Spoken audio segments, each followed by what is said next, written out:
ನಾಗಮಂಡಲಕ್ಕೆ ನಿಮ್ಮೆಲ್ಲರೂ ಬಲವಂತ ಮಾಡಿ ಹೊರಡಿಸಿದ್ದು ನಾನು. ನನ್ನ ಮಾತಿಗೆ ಬೆಲೆ ಕೊಟ್ಟು ನೀವೆಲ್ಲರೂ ಹೊರಡ್ರಿ. ಆದರೆ ದಾರಿನಲ್ಲಾದ ಕಹಿ ಘಟನೆಗೆ ಮತ್ತೆ ಅದರಿಂದಾಗಿ ನಾಗಮಂಡಲದಲ್ಲಿ ಸಮಾಧಾನದಿಂದ ನಿಮ್ಮ ಯಾರಿಗೂ ಪೂಜೆ ಪುನಸ್ಕಾರ ಮಾಡೋಕ್ಕಾಗದೇ ಇದ್ದಿದ್ದಕ್ಕೆ ಎಲ್ಲ ಒಟ್ಟಾರೆ ಬೇಸರ ತೊಂದರೆಗಳಿಗೆ ನಾನು ನಿಮ್ಮಲ್ಲಿ ಕ್ಷಮೆ ಕೇಳ್ತೀನಿ. ಹಾಗೆ ನನ್ನ ಮಗನ ಪರವಾಗಿಯೂ ನಾನು ಕ್ಷಮೆ ಕೇಳ್ತೀನಿ. ದಯವಿಟ್ಟು ನೀವೆಲ್ಲರೂ ಇದೊಂದು ಸಲ ನನ್ನ ಮಗನ ದಣಿಗಳೇ, ನಿಮ್ಮ ಕೈ ಮುಗಿತೀನಿ. ಹೀಗೆಲ್ಲ ಮಾತಾಡಿದ್ರೆ ನಮಗೆ ಸಂಕಟ ಆಗುತ್ತೆ. ಈ ಮನೇಲಿ ಯಾವತ್ತಿನೂ ತಲೆ ತೆಗೆಸ್ಬಾರ್ದು. ಯಾಕೆ ಈ ಥರ ಕ್ಷಮೆ ಕೇಳಿ ನಮಗೆಲ್ಲ ಮುಜುಗರ ತರಿಸ್ತಾ ಇದ್ದೀರಾ? ಅಂಥದ್ದೇನಾಯ್ತು ಇವಾಗ? ದಣಿಗಳೇ, ಬೋನ ಹೇಳ್ತಿದ್ದು ಸರಿ ಇತ್ತು. ನೀವು ಎಂತಕ್ಕೆ ನಮಗೆ ಕ್ಷಮೆ ಕೇಳ್ಬೇಕ? ನಾವೆಂತ ಮನೆಯವರಲ್ದ, ಹೊರಗಿನವ್ರ? ಆ ಪಟೇಲನ ನೀಚ್ ಬುದ್ಧಿ ಅಂತ ಗೊತ್ತಿಲ್ದ? ಚಿಕ್ಕ ದಣಿಗಳಿಗೆ ಅವ ಹಿಂಗೆ ಅಂತ ಗೊತ್ತಿದ್ದಿದ್ರೆ ಹಿಂಗೆ ಮಾಡ್ತಿದ್ರ? ಎಲ್ಕಾಣಿ, ನೀವು ಎಂತೆಂತಕ್ಕೋ ತಲೆ ಹಾಳು ಮಾಡ್ಕೊಂಡ್ರೆ ಬ್ಯಾಡಿ.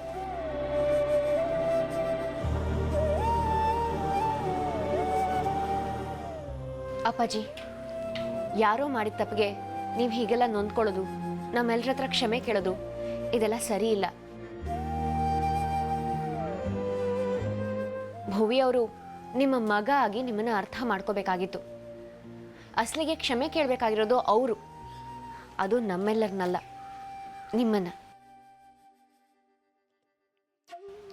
ಅಪ್ಪಾಜಿ, ಇಲ್ಲಿ ನೀವಾಗ್ಲಿ ಅಥವಾ ಭುವಿ ಆಗ್ಲಿ ಕ್ಷಮೆ ಕೇಳೋಂಥದ್ದು ಏನೂ ಆಗಿಲ್ಲ.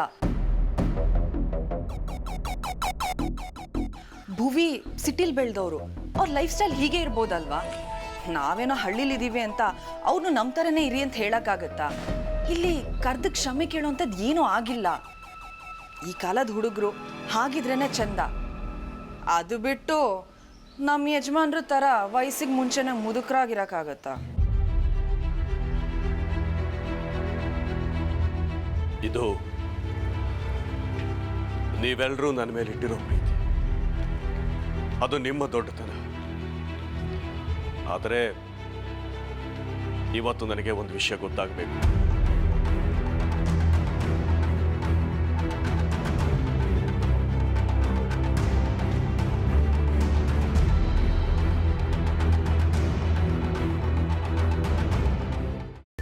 ಕೈಮಾ ಲಿವರ್ ಚಕ್ಕಣ ಮಾಡುವ ವಿಧಾನ: ಒಂದು ಬಾಣಲಿಗೆ ಎಣ್ಣೆ, ಈರುಳ್ಳಿ ಹಾಕಿ ಹುರಿದು ಶುಂಠಿ ಬೆಳ್ಳುಳ್ಳಿ ಪೇಸ್ಟ್, ಅರಿಶಿನ, ಪುದೀನ, ಕೊತ್ತಂಬರಿ ಸೊಪ್ಪು, ಲಿವರ್, ನೀರು, ಬೇಯಿಸಿದ ಕೈಮಾ, ಟೊಮ್ಯಾಟೊ ಪ್ಯೂರಿ, ಗರಂ ಮಸಾಲ, ತುಪ್ಪ ಮುಚ್ಚಳ ಮುಚ್ಚಿ ಬೇಯಿಸಿ. ಈಗ ಕೈಮಾ ಲಿವರ್ ಚಾಕಣ ಸವಿಯಲು ಸಿದ್ಧ. ನಮ್ಮ ಇವತ್ತಿನ ಕಾರ್ಯಕ್ರಮದಲ್ಲಿ GFC ಖ್ಯಾತಿಯ ಕೃಷ್ಣಪ್ಪನವರು ಒಳ್ಳೆ ಚಾಕ್ನವನ್ನ ಮಾಡಿ ಕೊಟ್ಟಿದ್ದಾರೆ.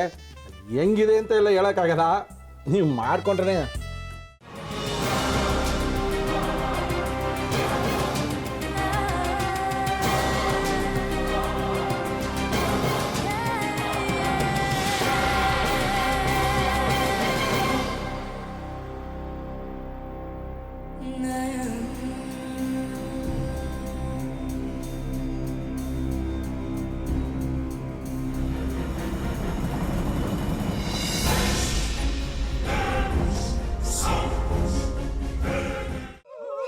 ಎಟ್ಟಿ ತಕೊಳಕ್ ಬಂದವ್ರನ್ನ ಸುಮ್ಮನೆ ಬಿಡಲ್ಲ, ರೂಮ್ ಕರ್ಕೊಂಡೋಗಿ ಸಾಯಿಸ್ಬಿಡ್ತದೆ.